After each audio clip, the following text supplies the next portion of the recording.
I love your accent. I know that Thanks. where you come from, this is quite common, but I immediately, I just love that accent. I think it's so fantastic. Thank you. I love your accent too. Jolly good. You've lived in both the United States and the United Kingdom. You've gone back and forth. Yeah. You mentioned you're single. You've dated both British men, American men. Preference? Do you like? What's the difference, really? I think that American men are a little more confident, as we just saw, and maybe they'll be like, you know, hey, you want to go out with me? And then in England, I think it's a bit more like the girls have to say, excuse me, would you like to go out with me? And I think that maybe is the difference. Really? So British men, they're shy. Are they shy? They're shyer. Or is it that it's propriety? They want to not be too rude? Yeah, exactly. They're raised with maybe a decorum and...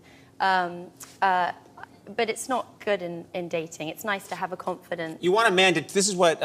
you want a man to take charge. That's what women have always told me over the years. You want a man to take charge. And I was... In high school, I wasn't like that. I was like, you know... But you were always quite tall, which did a bit of work. But well, at least you'd be noticed. I would be noticed, but it wasn't good. I grew very quickly.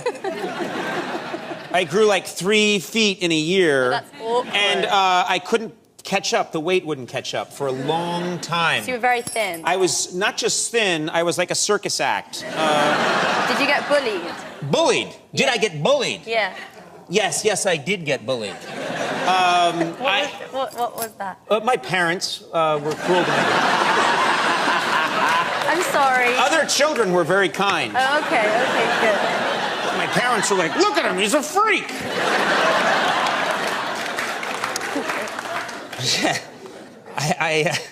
I have to ask you about the, you've then had experience learning.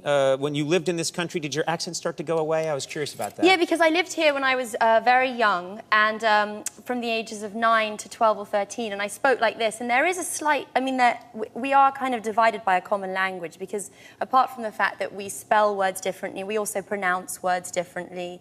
And I was sort of being misunderstood, and so my contemporaries at school, or the other kids, they asked me to speak like them, and I did. So you learned to actually speak with an American accent when you were younger? Yeah, just because as a kid it's easier to sort of be part of the group than it is to stand outside it. I think that changes as you get older. But when I was younger, I felt it was easier to just be part of the group, and it was a fun group. So where was this? What area of the United States was this? In Los Angeles. Oh, so you were speaking with a Los Angeles accent for a while? Yeah.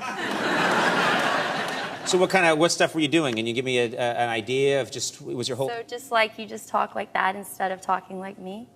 That's weird that you can just, that you can just change like that. Wow. Yeah, that's like peer pressure as a child. That'll do that to you. That's pretty amazing. Everyone in the audience is like, she's one of us. I like her a lot. It did involve saying like about 10 times in each sentence.